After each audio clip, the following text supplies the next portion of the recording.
I'm not.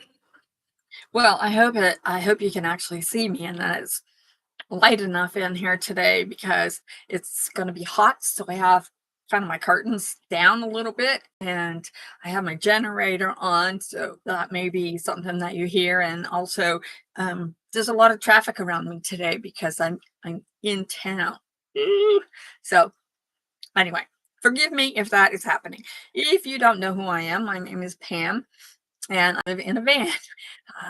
Almost 6 years now, and I live with my dog named Trix. Oh, you're right there behind me. Oh, there you go. This Matrix. He's a year and a half old, and he's my co-pilot and my boss. But today I wanted to just go over a little bit about how I stay connected to the world, basically. Power, internet, phone, those items. I think if you ask pretty much anyone who lives on the road what their number one important item is, and that's power.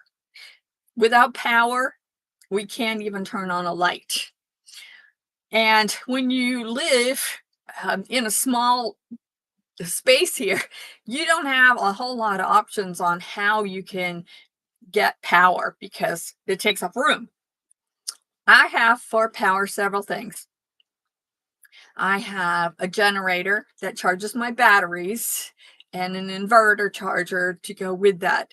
What that does is it keeps power into my van so I can use my outlets, my lights, my refrigerator, all of those things that are important when you live in a van, when you live on the road.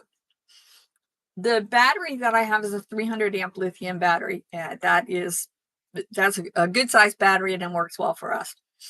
So power, number one, is for me, or for anybody, I guess, really is our house battery. Not our van battery, but our house battery. And how we keep that charged. And again, for me, it's my generator. I also have the ability to plug into a 30 amp, a 50 amp, or just a regular household outlet. I have all of those things that I can do to keep my battery charged.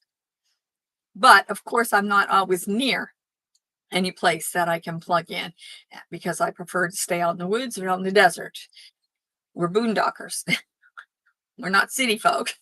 I'm in the city now. I don't know how long this is going to last, but I had to come to Texas to where I last lived and do things like get new eyeglasses, things like that have to be done, right? In addition to my battery, I have other power sources as well. I have, if you can see right here, it's dark. Can you see right here? This is my Blue Eddy 1800, and it has 4 outlets, and you can charge up on your phone, your computer, and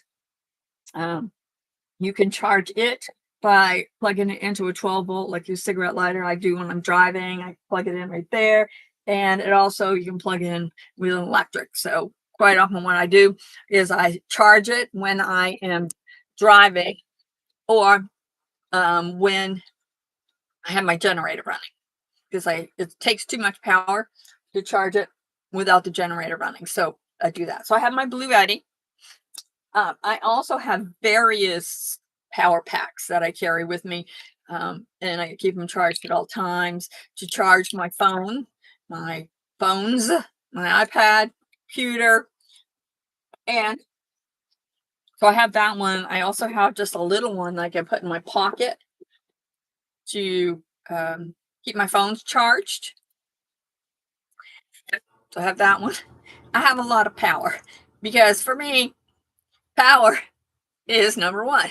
Now, I do have solar power that works in conjunction with my generator to charge my batteries, but I don't have access to any solar to charge my Blue Eddy or any other interior items like that.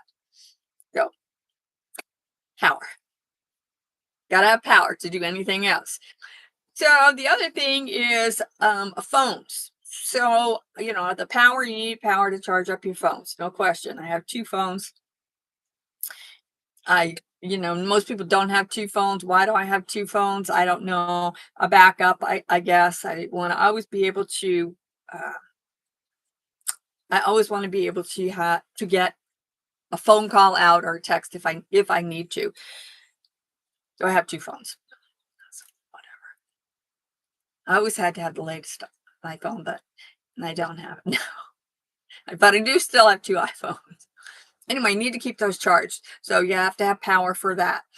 And I will say that until recently, which is another reason I had two phones, is I used the hotspot that you can get on I have it on both phones and on my iPad to use as a booster for your cell phone signal to be able to get a stronger signal so that you can maybe stay online or probably not upload videos. You have to have a decent signal to start with in order to work the hotspot.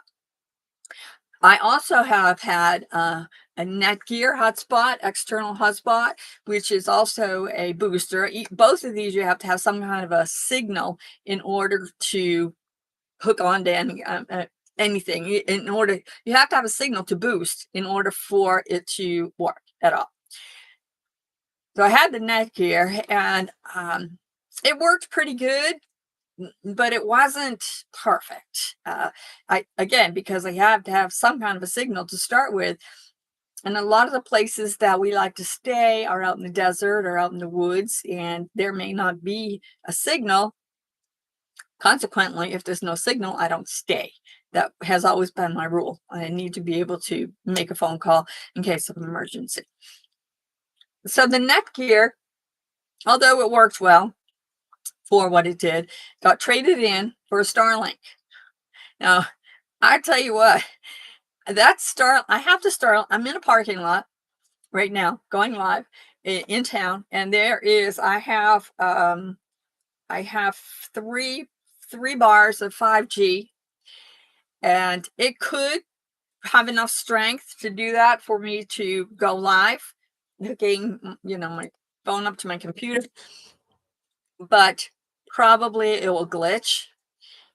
I have my Starlink hooked up right now. It's in my front window, hooked up on my dash up there, pointing north. And there are very few little trees in front of it, so I should have a great signal. With a Starlink, if you go out in the woods or you go out in the desert or you go up on top of a mountain, any of those places that has no signal, you don't need a signal to start with because it doesn't hook into any kind of tower like an AT&T tower. It hooks into, of course, a satellite, Starlink satellite. And I have found that I have not been any place that I have not been able to use Starlink. The thing you have to remember, if you have one, is that you do need an open sky, but that doesn't mean you need a totally open sky. For instance, I'm pointing north right now, but behind me and on the sides, I have trees, but I have a clear view from my Starlink has a clear view going north. And so that keeps that going. So for me to stay online, is very important. I like my social media. I like coming on here and talking to you. I like uploading videos. I like all the things. And in order to do that, you need some kind of reliable source. And I have found that Starlink is it. If not, I was chasing the signal all the time. And that's no fun. So for me, it's $165 a month, which is a lot of money for me. But for me, it's also well worth it. That's how I stay online. And my power, of course, is my lithium battery that I have in my house. And also I can charge from 12 volt while I'm driving if I need to do that for my Blue Yeti. My Blue Yeti is another power source that I have. This portable, I can take it outside, and if I'm going to be way over there somewhere, I could take it with me to plug in whatever I need plugged in. I have some portable power sources as well that I keep charged all the time. So if something happens that my battery won't charge, won't work, goes dead, I still have power, which is important to me because I need coffee. Well, I don't use those for coffee. I have a little, I have a little one burner gas stove I have in the back that I can use to make coffee. But I have all my phones. I have 2 computers, an iPad, 2 phones. I have too much electronic stuff, but I need it in my mind. I need it, but I also need it to be charged all the time. So that's how I keep my internet, my phone, and my power situation going on in my whole van, my whole life. If I could do one other thing, I would get solar panels to go with my Blue Yeti so that I can just set those outside and charge my Blue Yeti. I don't have those. Maybe someday I'll get them, but in the meantime, I have enough power to last, and I am able to get connected to the world and to you uh, easily with all the things that I have. So that's how I stay connected, and that's how I get power, which power is, for me, is number one. So anyway, thank you for watching, and I will see you tomorrow.